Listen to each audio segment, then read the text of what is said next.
कल सत्ता पक्ष और आज भी सत्ता पक्ष के नेताओं ने 2008 के मुंबई के हमलों का जिक्र किया, बार बार कहा कि मनमोहन सिंह जी की सरकार ने कुछ नहीं किया। ये तो जानकारी होगी ना कि उसी समय जब वो आतंकवादी हमला चल रहा था तभी उन आतंकवादियों को मार डाला था, एक बचा था और उसको भी फांसी दे दी थी 2012 में। महाराष्ट्र के मुख्यमंत्री ने इस्तीफा दिया। देश के गृह मंत्री ने जिम्मेदारी लेकर इस्तीफा दिया। एक जवाबदेही थी पब्लिक के प्रति, एक जवाबदेही थी इस देश की जनता के प्रति, इस देश की धरती के प्रति।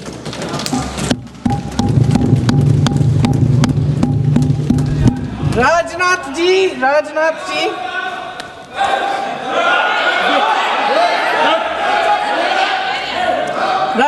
जी तो पुलवामा, उरी और पठानकोट के समय गृह मंत्री रहे थे। आज वे रक्षा मंत्री हैं और हमारे गृह मंत्री महोदय श्री अमित शाह जी के नाक के नीचे पूरा मणिपुर जल गया, दिल्ली में दंगे हुए, पहलगाम में हमला हुआ और आज भी वे उसी पद पर बैठे हैं। क्यों? अध्यक्ष महोदय, बमबारी से अखबारों के हेडलाइन बनते हैं, मगर कहानी सुरक्षा में की चूक में भी है। आज देश खोखले भाषण नहीं सुनना चाहता, देश जवाब चाहता है, तसल्ली चाहता है कि सच उससे छिपाया नहीं जाएगा। देश जानना चाहता है कि उस दिन अप्रैल 22, 2025 को क्या हुआ और क्यों हुआ। आप तो खुद अपनी पीठ थपथपाने में लगे रहते हैं। सेना, देश, संसद से सच छुपाते हैं। ऑपरेशन सिंदूर जब शुरू हुआ, हम सब ने समर्थन किया, सब एकजुट होकर खड़े हो गए इस देश के लिए। दोबारा होगा, दोबारा खड़े हो जाएंगे। अगर हमारे देश पे हमला होता है तो यहाँ इस सदन में किसी भी पार्टी का हो, कोई भी हो, सब आपका समर्थन करेंगे। और हमें अपनी सेना पर गर्व है कि उन्होंने इस बार भी दृढ़ता से लड़ाई लड़ी, धैर्य से लड़ाई लड़ी, वीरता से लड़ाई लड़ी। लेकिन इस ऑपरेशन का सिंदूर का क्रेडिट, उसका श्रेय तो हमारे प्रधानमंत्री जी चाहते हैं। सही भी है, ठीक है, सही है, श्रेय ले। ओलंपिक्स में हमारा मेडल आता है, उसका भी श्रेय लेते हैं। लेकिन सिर्फ श्रेय लेने से नहीं होता नेतृत्व, जिम्मेदारी भी लेनी पड़ती है। जो हमारे छोटे दलों के साथी हैं, जो राजनीति में नए हैं, उनको कभी शासन में रहने का अवसर नहीं मिला, उनसे कुछ बातें निकलती मैं समझ सकता हूं। लेकिन कांग्रेस पार्टी ने इस देश में लंबे समय तक राज किया है, उसको शासन की व्यवस्थाओं का पूरा पता है, उन चीजों से वो निकले हुए लोग हैं, उनके लिए शासन व्यवस्था क्या होती इसकी समझ पूरी है, अनुभव है उनके पास। उसके बाद भी विदेश मंत्रालय तुरंत जवाब दे, उसको स्वीकारना नहीं। विदेश मंत्री जवाब दे, इंटरव्यू दे, बार बार बोले, उसको स्वीकारना नहीं। गृह मंत्री बोले, रक्षा मंत्री बोले, किसी पर भरोसा नहीं। जिसने इतने सालों तक राज किया, उनको देश की व्यवस्थाओं पर अगर भरोसा नहीं है, तब शक उठता है कि क्या हालत हो गई है इनकी। आदरणीय अध्यक्ष जी, अब कांग्रेस का भरोसा पाकिस्तान के रिमोट कंट्रोल से बनता है और बदलता है।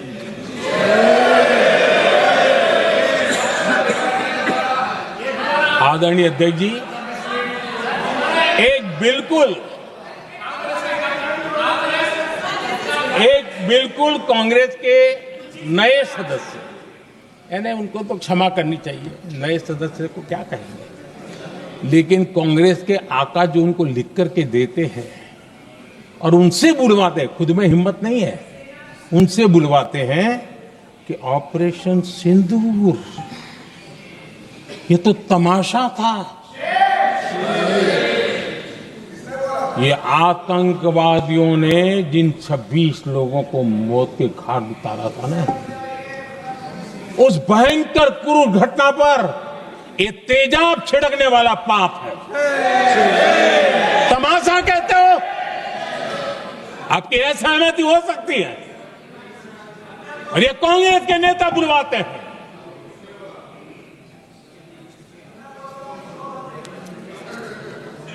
आदरणीय अध्यक्ष जी, पहलगाम के हमलावरों को कल हमारे सुरक्षा बलों ने ऑपरेशन महादेव करके अपने अंजाम तक पहुंचाया।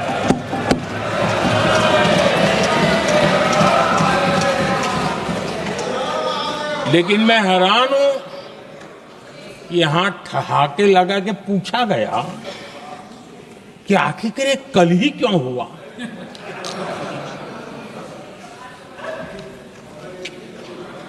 अब ये क्या हो गया है जी, मुझे समझ नहीं आ रहा है। क्या ये ऑपरेशन के लिए कोई सावन महीने का सोमवार ढूंढा गया था क्या? क्या हो गया है लोगों को? हताशा, निराशा इस हद तक।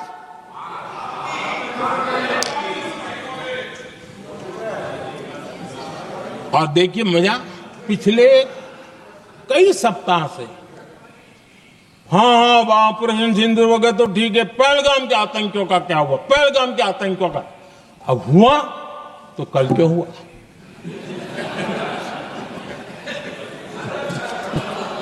और कल ही क्यों हुआ? क्या हाल है अध्यक्ष जी का। आदरणीय अध्यक्ष जी,